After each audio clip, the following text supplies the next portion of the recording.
Xo'p, keyin ko'rsatilgan mahsulotimizda bu iLife brendining ishlab chiqarilgan mahsuloti, Greenleaf kompaniyasining mahsuloti bo'ladi. Bu prokladkalar bo'ladi. Hozir sizlarga iLife brendining prokladkalari bilan ko'cha prokladkalarini solishtirib ko'ramiz. Bizga ko'cha prokladkalar qanaqa zarar olib keltira olishini sizlarga hozir ko'rsatib beraman.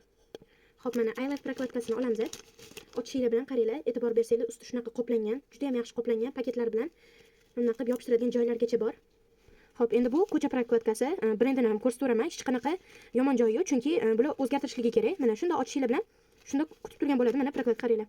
Hech qanaqa ustida zashitasi yo'q, faqat yopishtiradigan joyi bor. Mana bu Bellani ham ishlatayotganlar mana biladi, to'g'rimi? Ustida hech qanaqa yopishtiradigan narsasi yo'q Bella brendini ham.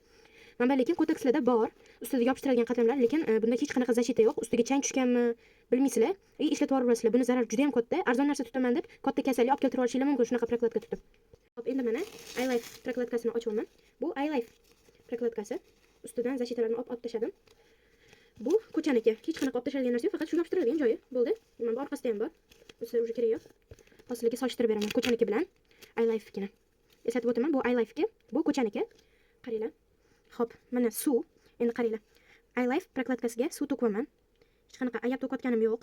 Mana videoda ko'rayotganlar. Ko'p to'kdim. Endi ko'cha prokladkasiga. Даже shimishi ham qiyin bo'pti.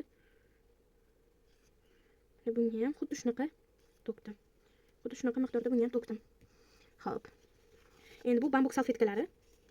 Bu ham sotuvda bor, bemalol olsanglar bo'ladi. Endi bu iLife prokladkasiga qaranglar, bambukka qo'yaman.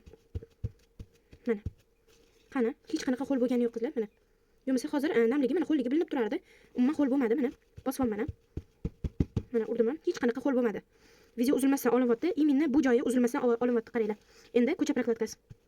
Mana qaranglar, уже ho'l. Voy voy. Mana nam bo'lib yotibdi. Shim olish ham qiyin bo'lgan. Endi qaranglar. Endi qaranglar mana. Siqolman. Hech qanaqa suv chiqayotgani yo'q. Bir tomchi ham suv mana o'zidan to'kkani yo'q. Bu iLife prokladkasini nazarda tutib aytibman. Endi ko'chanikini hozir sizlar bilan buni ham siqib ko'ramiz. Уже mana. Ko'rdinglar, suv уже men qaranglar to'kilib ketishini. Bunda mana hech qanaqa suv to'kilgani yo'q. Endi o'ylayveringlar, qaysi birini o'zingizga ravo ko'rasizlar. Bu mana buni ishlatgan odam to'shni kasal bo'lishi aniq, chunki buni ustiga bilmaysizlar-da, to'g'risi.